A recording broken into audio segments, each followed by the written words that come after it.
Hey everyone, and welcome back to The Screeny.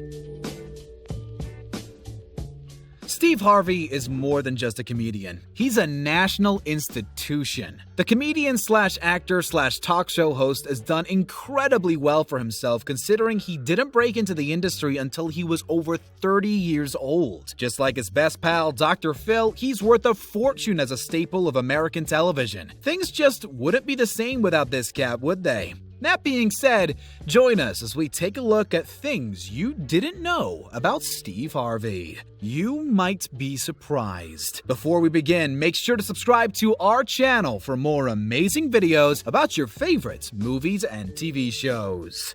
He doesn't like Jimmy Kimmel.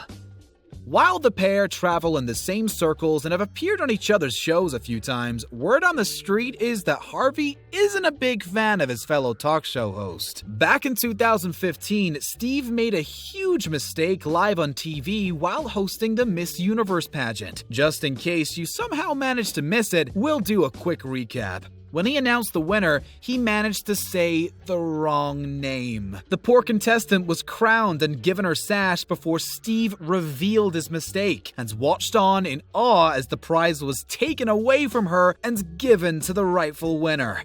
It's not his brightest moment, and he definitely took some heat for that one, although we can't deny it's made great TV. When Jimmy hosted the Oscars in 2017, Warren Beatty famously announced La La Land as the winner of the Best Movie Award. When it was revealed to be a mistake, Kimmel jumped on stage, corrected it, and blamed Steve Harvey for it in an off-color joke. Harvey, eager to live down and forget about his terrible error, never quite got over Kimmel's quip. We can't say we blame him. He had a stutter.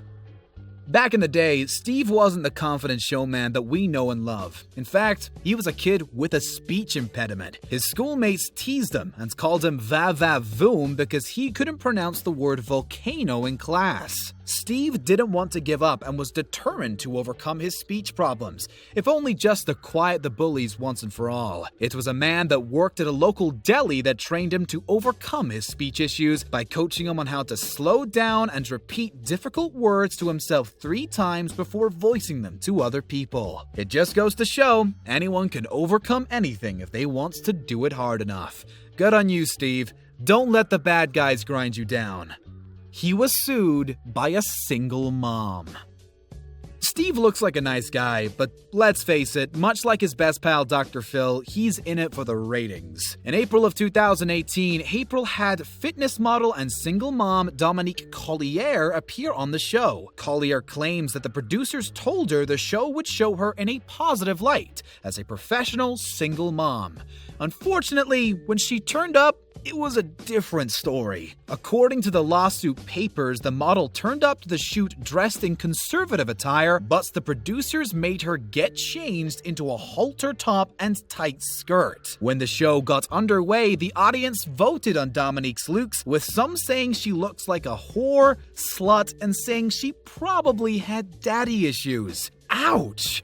Upset with the surprise segment, the mom blocks the audience vote from being aired on TV, but claims that the damage had already been done, leaving her humiliated and embarrassed. What's more, Steve approached the model while she was backstage to give her the underwear that she arrived in. Collier hopes to get $2 million from Steve and NBC for the entire ordeal. So far, Harvey has remained tight-lipped on the subject.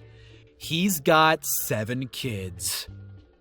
Steve has certainly been a busy bee, and not just career-wise. The comedian has a total of 7 and has been married 3 times. His first marriage to Marcia Harvey lasted 14 years before the couple divorced in 1994. The couple had 2 daughters, twins Brandy and Carly, and 1 son, Broderick Harvey Jr. But Steve wasn't done spreading the love. When the 2 divorced, he married Mary Shackelford and had another son called Winton before they went their separate ways in 2005. In 2007, Steve married his 3rd and hopefully final wife, Marjorie. Although they didn't have any kids of their own, Marjorie came with 3 kids herself, and Steve took on the responsibility of raising them as his own, bringing his total children up to 7. The family split their time between Atlanta, where Family Feud is shot, and Chicago, where Steve works on his own talk show.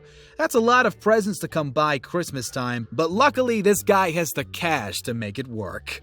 He made racist jokes.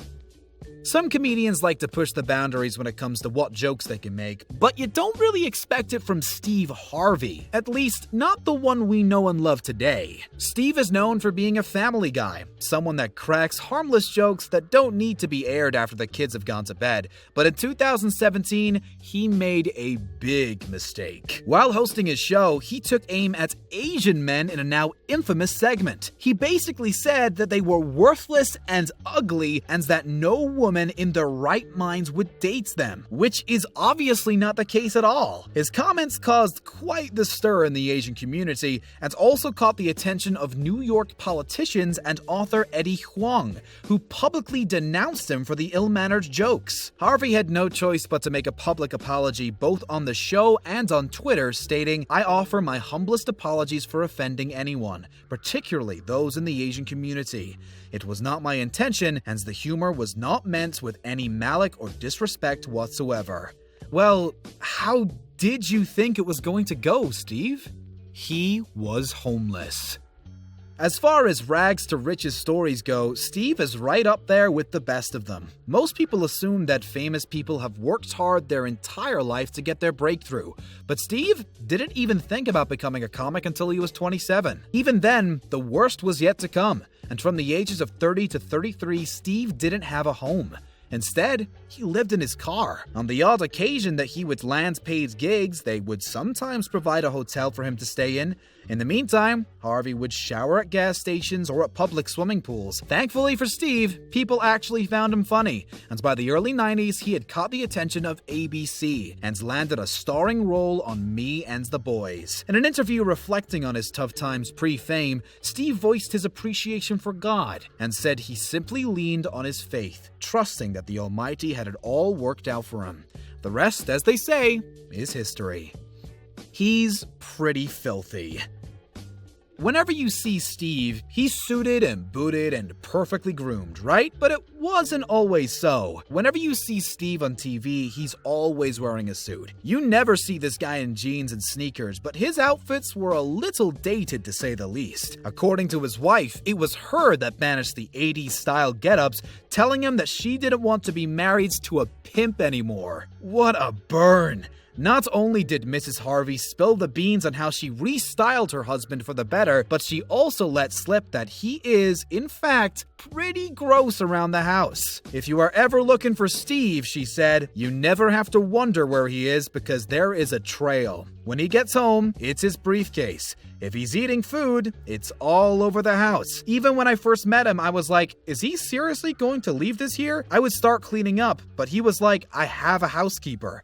Well, what's the point in being rich if you can't live in your own mess and get someone else to clean it up, right? Although, we'll admit we expected a little more from you, Steve, seeing as you look so shipshape on the screen. It just goes to show that you can never judge a book by its well-kept cover." He didn't have to correct himself. So, we've already briefly touched upon it, but this is a pretty important piece of information. When Steve made that horrendous mistake while presenting the Miss Universe pageant, he was told by producers to forget about the mistake he made and leave it to them to correct it in the papers the next day. He didn't have to go back out on stage at all. He could have let it all slip him by and not taken the brunt of the controversy, but he made the decision to go back out there and own his mistake. The comedian spoke of the incident in a later interview, saying that he could sense his late mother and father telling him to go out there, be a man, and take responsibility for his own mistake. It was an honorable thing to do, but as we know, it's not something that the world is gonna ever forget. It's been almost 4 years, and here we are talking about it, Steve. But hey, At least you did the right thing, right? Few celebs in his position would have had the guts to go out there and do what he did. Thank you very much for watching today's video. Make sure to subscribe to our channel for more amazing content, and don't forget to check out one of the other 2 videos on your screen. Catch you next time.